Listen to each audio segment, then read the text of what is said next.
इस संसार में आने वाला प्रत्येक बालक संपूर्णतः संस्कार रहित होता है। उसके अंतर पर ना किसी अच्छे संस्कार के चिन्ह अंकित होते हैं, ना ही बुरे संस्कार के। अर्थात जन्म से बालक में ना कोई गुण होता है और ना ही कोई दोष। तो ये दोष अथवा गुण किस प्रकार प्राप्त होते हैं, क्या हमने कभी विचार किया है? जो बात माता पिता के मुख से निरंतर सुनी जाती है, वही बात उनकी संतानों के हृदय का संस्कार बनती है। जैसे किसी गांव में नदी तट तक एक पगडंडी बन जाती है केवल उस मार्ग पर बार बार चलने के कारण। अर्थात माता पिता के हृदय की इच्छाएं उनकी संतानों के हृदय का दोष अथवा गुण बनकर जन्म लेती हैं। क्या ये सत्य नहीं? पर फिर भी जब उनकी संतानों में कोई दोष दिखाई देता है तो माता पिता आश्चर्य और दुख से भर जाते। माता पिता का हृदय ये प्रश्न करता है कि उनकी संतानों में ये कुसंस्कार आए कहां से। सत्य तो यही है कि माता पिता अपनी संतानों को अनजाने में ही कुसंस्कार के बीज दे देते हैं, जो उनके संतानों की हृदय भूमि पर कुसंस्कार का वृक्ष बनकर उगता है। अर्थात अपनी संतानों को सुसंस्कारी और धर्ममय बनाने की आशा रखने वाले प्रत्येक माता पिता को प्रथम अपने हृदय की इच्छाओं पर अंकुश रखना क्या अनिवार्य नहीं?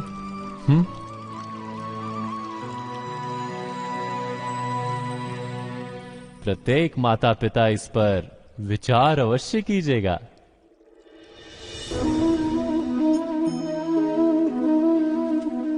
मनुष्य का स्वभाव है कि वो स्वयं को, अपने परिवार को, अपनी संतानों को अधिकतम सुख प्राप्त हो ऐसी इच्छा रखता है।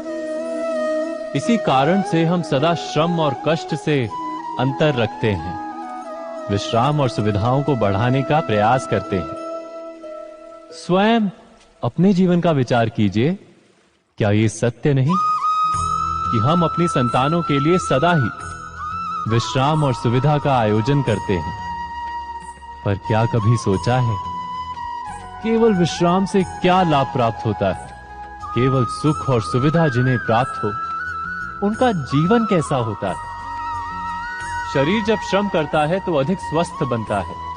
बुद्धि भी जब कठिन चुनौतियों का सामना करती है तो अधिक तेजस्वी बनती है। ये हम सबका अनुभव है, पर हम शायद ये भूल जाते हैं कि मन और आत्मा को जब कठिनाइयां प्राप्त होती हैं तब वे भी अधिक बलवान होती हैं। अर्थात जब भी हम अपनी संतानों को श्रम और दुख से दूर रखने का प्रयास करते हैं, क्या वास्तव में उनके सुख का मार्ग बंद नहीं कर देते? स्वयं विचार कीजिए।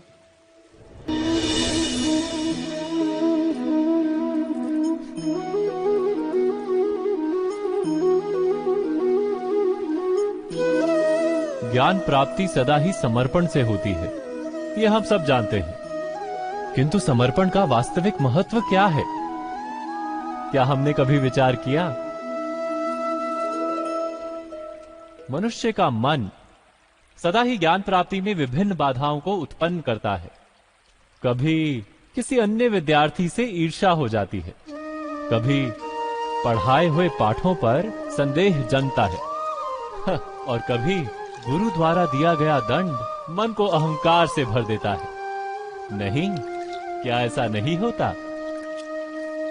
न जाने कैसे कैसे विचार मन को भटकाते हैं और मन की इसी अयोग्य स्थिति के कारण हम ज्ञान प्राप्त नहीं कर पाते। मन की योग्य स्थिति केवल समर्पण से निर्मित होती है। समर्पण मनुष्य के अहंकार का नाश करता है। ईर्ष्या, महत्वाकांक्षा आदि भावनाओं को दूर कर हृदय को शांत करता है और मन को एकाग्र करता है। वास्तव में ईश्वर की सृष्टि में ना ज्ञान की मर्यादा है, ना ज्ञानियों की। गुरु दत्तात्रेय ने तो गाय और श्वान से भी ज्ञान प्राप्त कर लिया था। अर्थात विषय ब्रह्म ज्ञान का हो या जीवन के ज्ञान का या गुरुकुल में प्राप्त होने वाले ज्ञान का, उसकी प्राप्ति के लिए गुरु से अधिक महत्व है उस गुरु के प्रति हमारा समर्पण। क्या ये सत्य नहीं? स्वयं विचार कीजिए।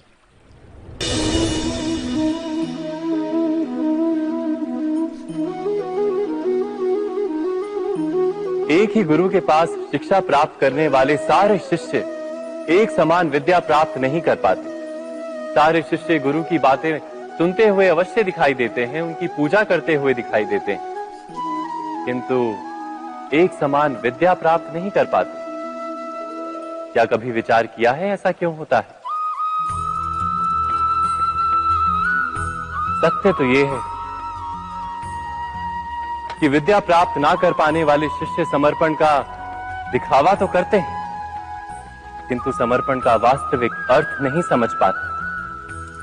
गुरु के चरणों में फूल चढ़ाने से अथवा गुरु का आदेश मानने मात्र से क्या समर्पण सिद्ध होता है? नहीं। समर्पण का वास्तविक अर्थ है जब गुरु के प्रति मन में कोई संदेह ना रहे, गुरु के मुख से आदेश निकले उससे पूर्व शिष्य उस कार्य को पूरा कर दे। गुरु के विचारों के साथ शिष्य के विचार एक हो जाए। शिष्य जब तक अपने गुरु में ब्रह्मा विष्णु महेश इनके रूप ना देख ले, तब तक उसका समर्पण सत्य नहीं। वास्तव में समर्पण किसी कार्य का नाम नहीं, समर्पण तो हृदय की भावना और मन की स्थिति का नाम है। अर्थात हमारे अज्ञान में क्या दोष केवल हमारे मन का नहीं? स्वयं विचार कीजिए।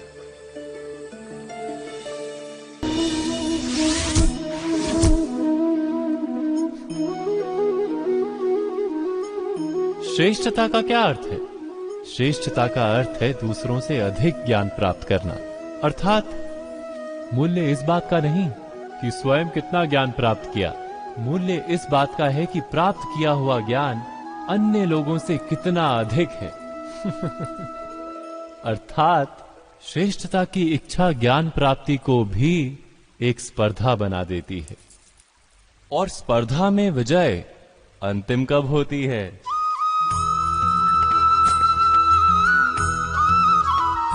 कुछ समय के लिए तो श्रेष्ठ बना जा सकता है, किंतु सदा के लिए कोई श्रेष्ठ नहीं रह पाता। फिर वही असंतोष, पीड़ा और संघर्ष जन्म लेता है। किंतु श्रेष्ठ बनने के बदले यदि उत्तम बनने का प्रयत्न करें तो क्या होगा? उत्तम का अर्थ है कि जितना प्राप्त करने योग्य है वो सब प्राप्त करना, किसी से अधिक पाने की इच्छा से नहीं, मात्र आत्मा की तृप्ति हेतु कुछ प्राप्त करना। उत्तम के मार्ग पर किसी अन्य से स्पर्धा नहीं होती, स्वयं अपने आप से स्पर्धा होती है।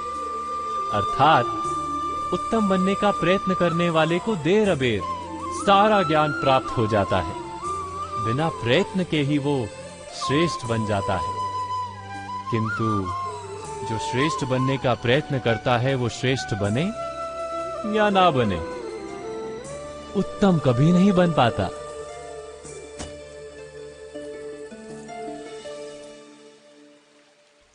अवश्य कीजिएगा।